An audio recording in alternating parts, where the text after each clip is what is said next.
Welcome to our very first XR meeting, where we're, as Chris just said, we're going to be able to get the chance to learn about fantastic initiatives that are being led by different people in Swansea and happening in Swansea. And so for the very first one tonight, we're going to learn about a very exciting project that's been going on in Penarth, led by Susan and supported by Vocalize. So we're going to start with Susan telling us about the project, and then Peter will talk to us about how that project is devised and underpinned. And then we'll have a chance to go into breakout groups just to think about some questions that Peter is going to set for us in the chat room, but also for people to come up with their own questions that they'd like to ask Susan and Peter. So is everybody happy? Then we will pin Peter's video. Ta-da! Sorry, I did it, Judy. There's Peter now, full screen. Oh no, it's not you, Peter. We don't want you. We want Susan. Oh, I'm useless. Let's pin Susan. That's better. Hi, Susan. Hello. Hi, how are you all? Nice to see you. So I'm Susan Rodaway, and when I'm not furloughed, I work with Peter at Vocalize, and I'm also chair of Penarth Community Council. So when I started working with Peter, we were fortunate enough to have grant funding to run Swansea Rural Voice, which was active in all 8 rural wards of Swansea, of which Penarth is one. So being in the position of community councillor in Penarth at the time, I was ideally placed to help move things forward more in Penarth. So we had an example community to work from than in the other communities. So we focused in Penarth also because prior to the Rural Voice project starting, Penarth Community Council had been looking for grant funding to do community engagement. So it's something that they were already bought into as a community council before it arrived. So that was very helpful as well. So we started using the Vocalize platform as a method of online engagement with the community, and we had quite good success. We've had positive interaction from councillors with community, encouraging the community to register with the platform. We held face-to-face meetings that were called Coffee, Cake and Communicate. So we'd provide the coffee and cake, and hopefully people would come and communicate, which they did. And so over time, we built up volunteers using the platform and face-to-face engagement to identify priorities for the community. So after this has been running for a few months, the Community Council decided that it might be a good idea to increase engagement if we actually put our money where our mouths were and actually allocate some funds to ideas that were prioritised by the platform. So that Penarth is Penarth Community on the platform on the screen. So the highest rated idea is here. That was for a new skate park. The young people of the community got together and put a video together, which was fantastic. So that had 186 people engaging with it and an average rating of 4.7 out of 5. As a maximum. So as a result of that, the Community Council have allocated £10,000 to the skate park project. They also have secured a further £10,000 from Penarth Charity, and the young people have committed to raise £5,000 in fundraising themselves, and the rest hopefully will be sourced from other grant funding, working alongside whichever company is appointed. And the Community Council have also allocated land on the playing field for it to go on. So it's all there. COVID came along and threw everything off course a little bit. So we're just waiting to see when we can get some tenders in to find out how we can proceed. So that's already gone from an idea discussed with the young people who put it in there. Then they've added a video to increase the engagement, and now it's got funding allocated to it, land allocated to it, and we're in a position where we're going out to tender. So that was a great result. So the Community Council, other than the £10,000, have now allocated £5,000 of the precept to the top priorities in a year to come off the platform. So Penarth Community Council environmental projects budget is a little bit misleading, because environmental projects these terms aren't just environmental projects, they're social and physical environment. So the Community Council has several committees: Penarth Community Hall, the burial ground, the playing field, planning, finance and employment, and then environment. So basically everything that isn't covered by the other committees gets picked up by the Environment Committee, which I also chair. So there's an awful lot going on. But in the first year, we had some great ideas on the platform, and we agreed to fund the top 3, which were litter pickers and hoops, because the community wanted to do more litter picking. So the Community Council have funded community use litter pickers that are stored at the community pubs, which are closed at the moment, and also COVID thing. So we're not really able to use those at the moment, but they are there, and the community can pick them up, sign them out, and take them out with them if they want to on a walk.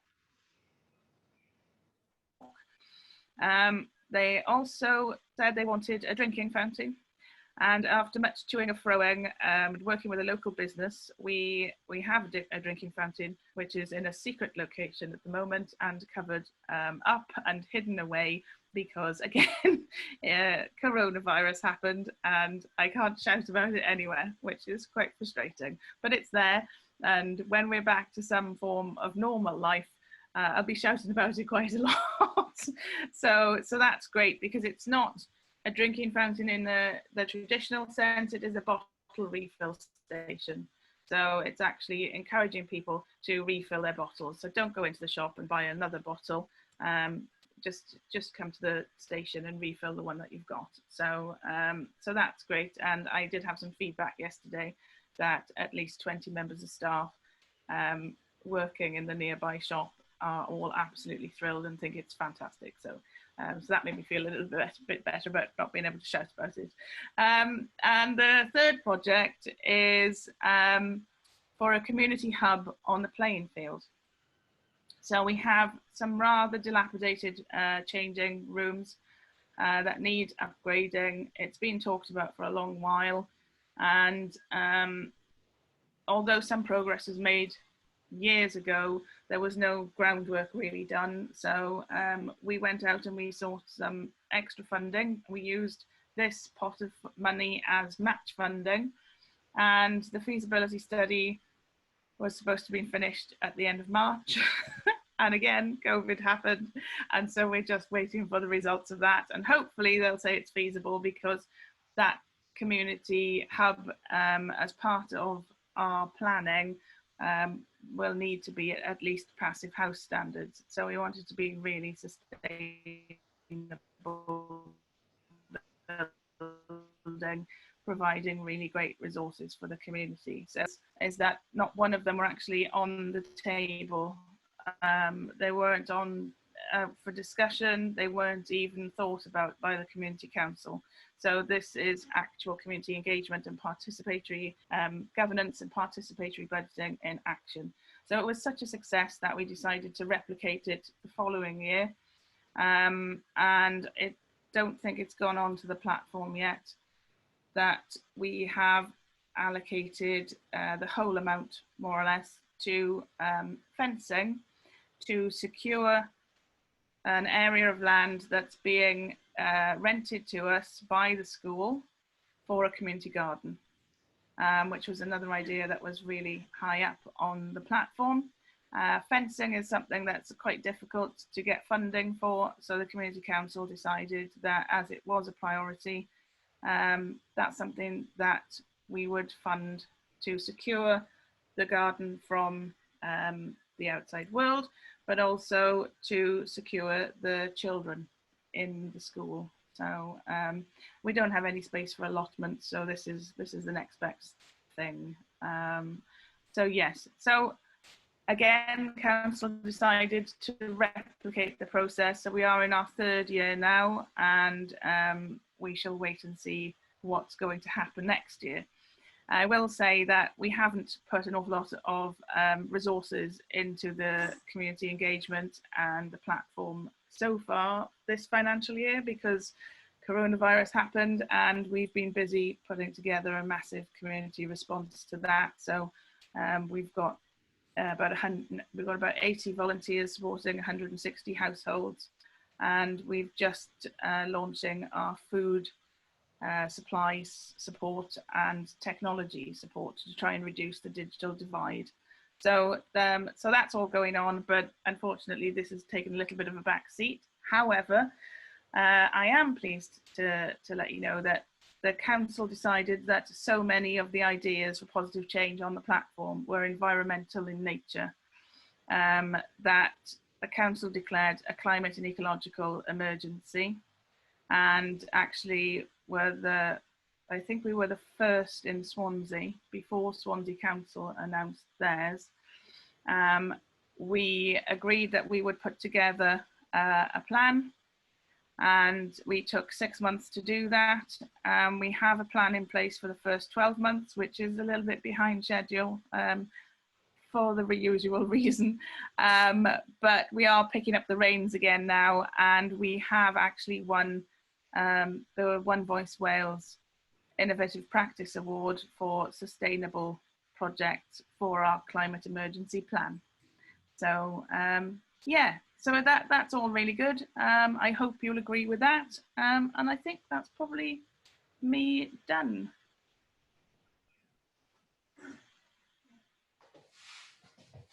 Thanks, Susan. Brilliant. So I'll carry on and just sort of dive into a little more detail and a little bit of background and where this has all come from and where we're hoping to head to. My name is Peter Anderson. I'm the founder of Vocalize. Been working on Vocalize since about 2008. And before that, I was working on a project called Localize since 2003. So I've been focused on this particular sort of space and problem since, for what, 17 years now. So it's been a while. And this is kind of where we've got to. So it's, as any of you will know who are in this space doing community engagement, it is very difficult and challenging to sort of to gain any really good case studies in this sector. But around 2007, I was going to a lot of the environmental conferences with Satish Kumar and Vandana Shiva, these sorts of people. Jonathan Porritt, wave your hands if you know anybody of these. Yay!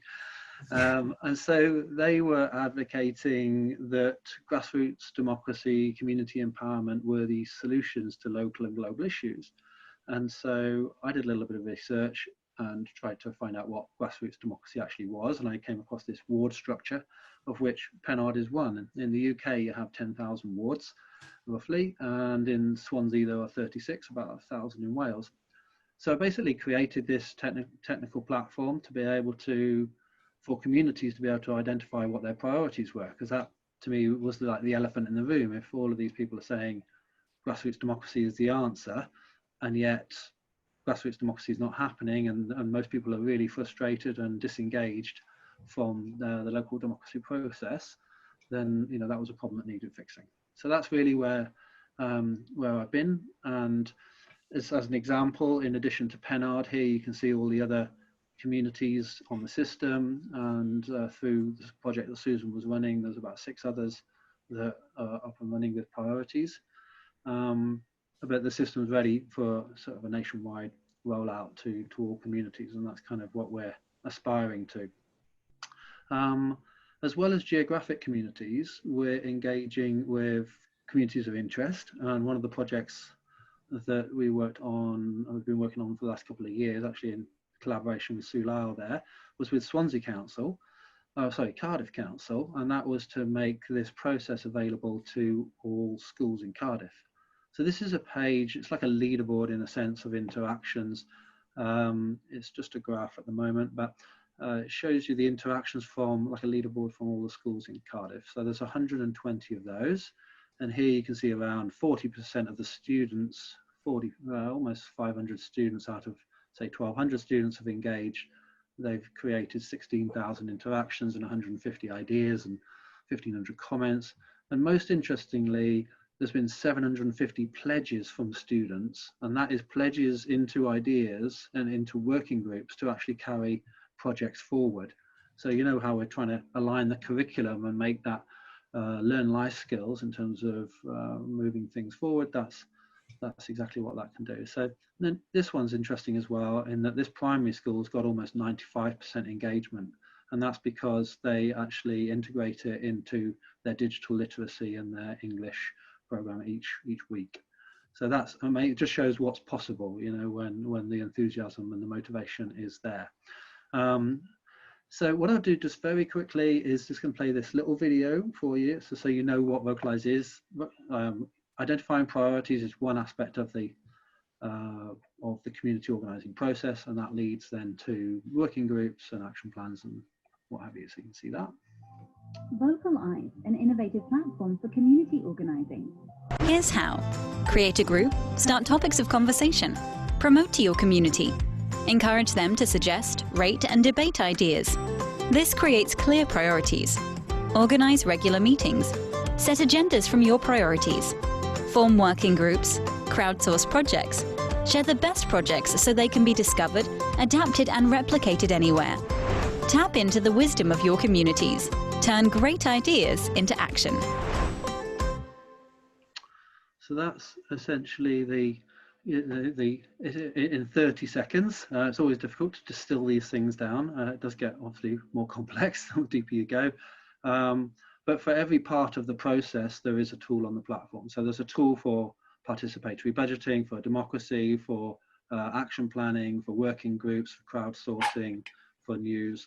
And one of the visionary bits of it, or the aspirational bits of it, was to actually consolidate the best solutions that exist on the planet today and make those available to all similar communities. And that's now a piece of work that Swansea Environment is pioneering, and they're actually funding that now over the next 3 months. And that's with David Thorpe, who many of you will know. Shake your hands if you know David Thorpe. And so he's kind of leading on that with a lady called Bethan. And so what we're doing there is we're creating a repository of high impact solutions.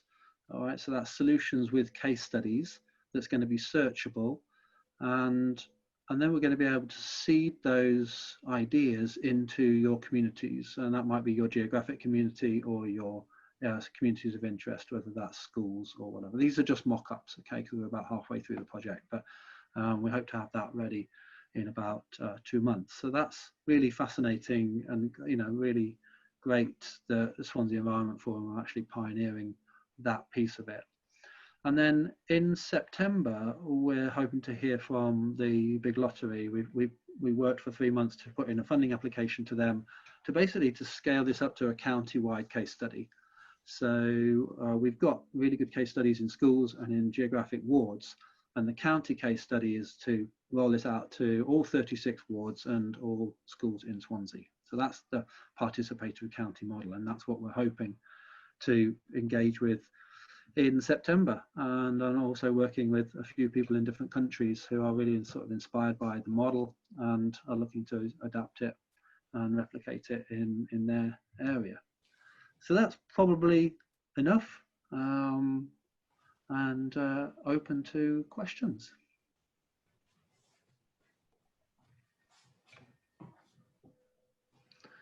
The county case study, what does that mean? Shall I answer that? Hang on a minute. Okay. I think we were going to Are we going to just try and look at the questions Peter set us, or do you want to do some other questions in the breakout rooms, or? I can answer that one quickly if you want. Just answer these quickly and then we can go to breakout rooms if you like. Yeah, I think that's just a clarification question, isn't it? Yeah. So the county case study is really taking the case studies that we've already got. So we've kind of shown you the Penarth case study, which is a ward-based case study, and I was showing you some schools-based case studies where there's 120 in Cardiff, and there's around 80, as I understand it, 80 to 100 in Swansea. So the next sort of stage for us really is to scale up from, there's about 15 schools using it in Cardiff, to scale that up to all the schools in Swansea and all the wards. There's 36 wards, and that would be a county-wide case study. And the funding that we would get, we would pay for around 10 community organisers to facilitate that process. And as you can sort of probably tell, the aspiration is that we enable coordinated collective action around high impact templates. So that's the piece of work that we're doing right now, is like, what are the most impactful environmental and social projects? And then, so rather than just people having doing random community organising around random projects, it's like, can we start to coordinate that across the county? Any schools more locally? Yep. Sue, do you want to talk about that, or shall I? You could, well, I've just written about it actually for it's coming out next week in a journal. So we worked with a case study for Swansea England Coughlin Primary School, and the children's top priority was to go plastic free, and so they started, yeah, there we go. Where is it? That's not it, is it? Oh, there it is. Yeah. So yeah, should we show them that? Which one? This? Yeah. This is the children talking about how they use the project in Swansea. So I think it's great just to hear the children explain it. Do you want to Pete? 6 minutes. Do you want to play the whole thing? Well, let's start off anyway and see what happens. I'll do the beginning and the end. How about that? Okay. 30, and you can, all these stories are on the blog, blog.vocalize.org. We can share the links. Yeah, Maddie? Swansea or Cardiff? This Glencochlin is Swansea. So actually the original case studies came with Sue from Swansea. And then from there we ended up talking with Swansea Cardiff Council, and that's where the rollout to Cardiff schools came from. But we haven't managed to do that in Swansea yet, ironically. So I'll just play a couple of seconds of this.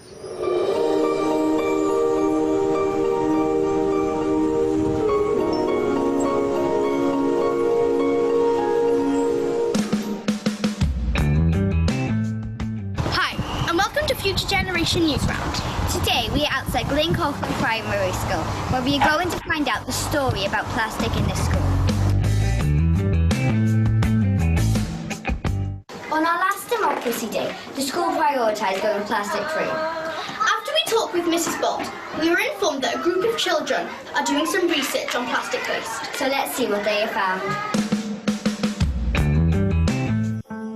We want to make a difference by cutting down on the plastic we use in our school. There is around 30 children in each class in the foundation phase, so between nursery and year 2, that is around 150 children. 50 times 150 by 5, that gives you 750 milk bottles recycled, and we want to try and reduce that.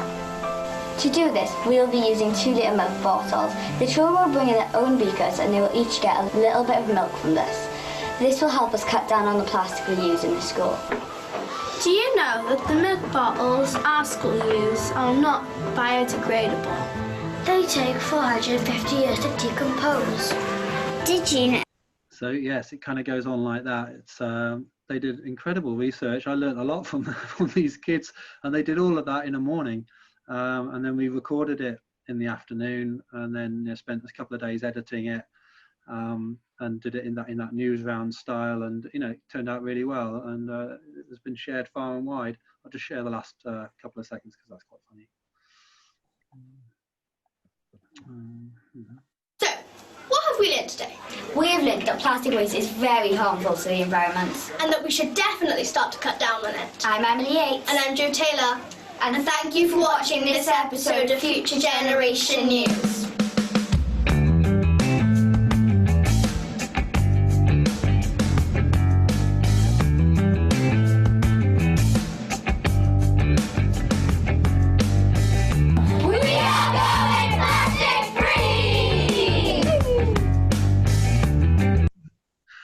And the video that the kids did in Penarth for the skate park is well worth a watch as well. That's also very amusing. Kids seem to be able to make far more humorous videos than adults for some reason. But just to put that into context, that whole process, that whole video came out of what we call a democracy day using Vocalize in that school. So all students in year 6 and year 5, I think in year 4, were all engaged in identifying priorities, and the top priority was going plastic free, and that's where that came from.